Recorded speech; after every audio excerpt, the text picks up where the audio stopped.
How's it going, everybody? House of the Dragon, Season 2, Episode 3. I don't know if it's just me, but I feel like Season 2 has been... It's been kind of slow, especially this episode. It's been kind of slow. It's been all build-up. That's all it's been. Every single episode has just been leading off the previous one, building up. You got a cause, you got effect. You got an action, you got a reaction. And it's just building tension. We're just building up to this final battle between Team Green and Team Black. And I get we got to build tension. I get it. But they could have sped things up, man. I feel like by the end of this episode we're done with the build up, and next episode we're gonna start getting some action. But I feel like they could have sped things up because not much has been happening, you know? And because we're focusing on the overall tension between these two factions, we're not getting as much interaction between the parties of individual factions like we did in Game of Thrones and like we did in season 1 of House of the Dragon. Like I talked about this in my last episode. Aemond is my favorite character. I miss having interactions with Aemond. In season 1, I mean, everybody was still together, so he had more opportunity for interaction with his cousins and all that, with the people around him, with Daemon. But now, because he's not playing a part in the overall Team Green, Team Black battle so far, yeah, he was a catalyst for it, but he's not playing an active part right now. We're not seeing much of him, you know?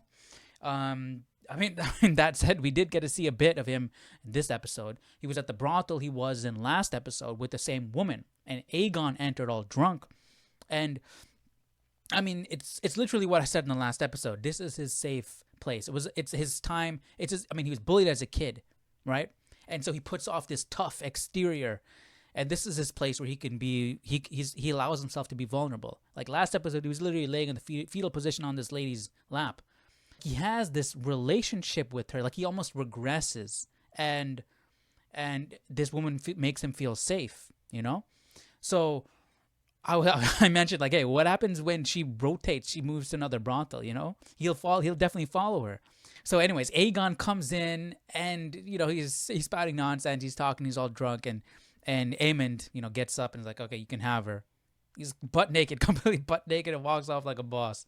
So, I mean, that was it. That's literally it. The dude is ripped. Him walking off completely naked, stone cold, confident with that no eye. It was kind of cool, man. But yeah, man, that was literally all of Aemond in the episode, which sucks. So, speaking of Aemond, let's move on. Let's move to his predecessor, Daemon. Daemon is playing pretend. This man wants to be king so bad. He the last we saw him was his fight with Rhaenyra, and now he is playing pretend, man. He went off and he went off and he took over Harrenhal. Place has literally 6 people, and they were like, and he was like, I'm taking over, and they're like, oh, okay, all right. I mean, we're not holding any opposition, and they called them your prince, but he corrected them, and he said, your grace. He wants to. He's 100% guarantee he's going to insert himself into the equation to be king. I mean, last episode was reestablished that he's a wild card, and I mean, he's always wanted the throne. He's always wanted the throne. So I feel like that allegiance with Rhaenyra is dwindling.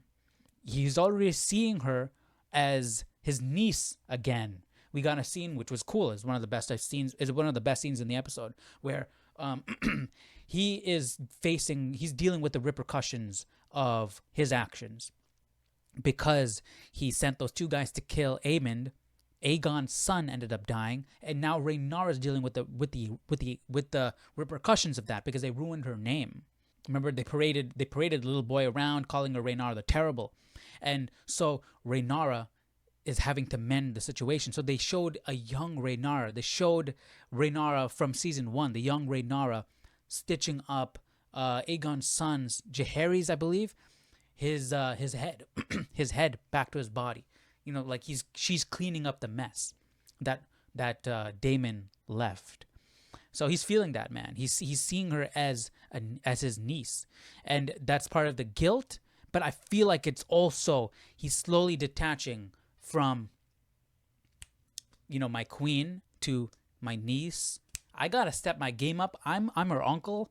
I want that throne too.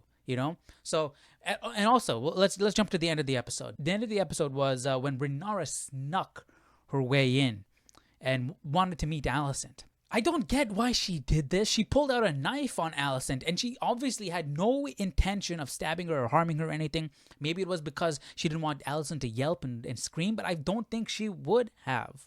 I really don't think she would have. I mean, it's Rhaenyra, first off, and she snuck in by herself. So it's clearly that she just wants to talk. And it comes to light what Viserys actually said that night.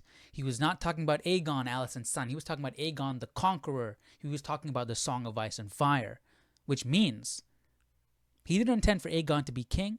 He still wanted Rhaenyra to be king. So Rhaenyra's like, let's make this right. Tell everybody, we can get things back to order. I'll be the rightful queen, and everything will be fine. But Alicent said, it's too late, man. It's too late, and she's right. She's right. There's too many people. There's too many pieces in play. The tension is already built. This battle is going to happen regardless. Aegon's not giving up the throne. Now Alicent understands that it should be Rhaenyra's throne. And Rhaenyra understands that. So now she's not going to give it up 100% fact because she knows for sure that this is what her father wanted. So she's not going to give it up. Aegon's not going to give it up just because of his pride. And Daemon is going to come for the throne. Dude, if Aemond throws his name in the ring, that's going to be insane.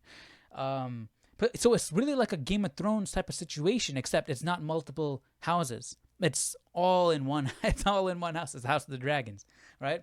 So that's interesting. So which I would like to think we're going to be seeing a whole lot more interaction between the characters. We're not just going to focus on the overall building of the tension. I feel like we've built the tension enough. I feel like literally it's about to start. So I'm ready to see these characters do some cool things. I'm ready to see them mingle and interact and see what this tension is going to lead to. Just a few more things I want to cover. Criston Cole. I'm not a fan of the character, man. I'm not a fan of Criston Cole, but he was out with his company riding through a field directly to a forest, and one of Rhaenyra's girls, I mean not one of her daughters, but from Team Black, one of the dragon riders, I forgot her name, man. She was flying, sees them, and she was essentially just scouting, and she comes back and reports, hey, Criston Cole and these guys are heading off this direction. And Rhaenyra was hesitant to take action. I guarantee you it's because they have a history, Criston Cole was her first. So she's hesitant. So Rhaenyra is leaning towards sparing Criston Cole's life because of their past, and Criston Cole is so salty because Rhaenyra didn't choose her that he wanted to kill her off. Dude, Criston Cole, man. Dude, Criston Cole is handed the king. I was honestly surprised that he actually had some plans. I feel like Criston Cole and Aegon is that's a recipe for disaster. I want to see what's going to happen, man. And I want to see Otto Hightower's reaction to it. But yeah, so that was that situation. And also the other thing I wanted to mention was Alicent's daughter. Is it Alicent's daughter? Aegon's wife? Is Aegon's wife his sister or his cousin? It was some relative, man.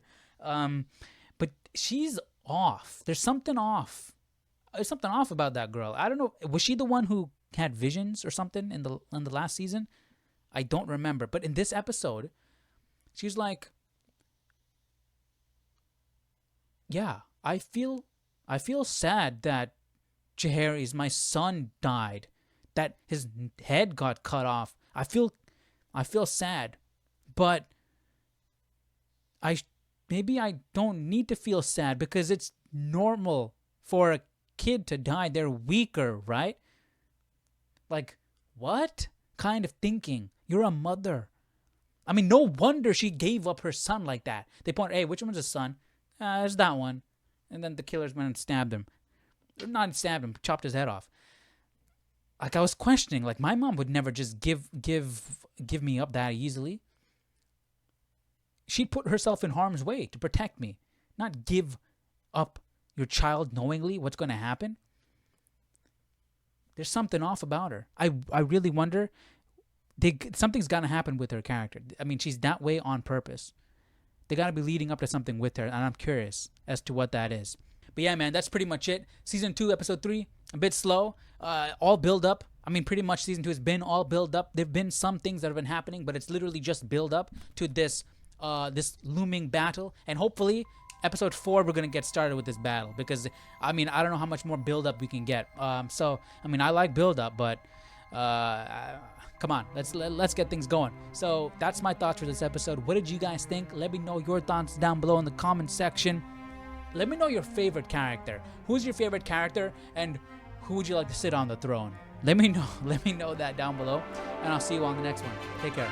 Bye bye.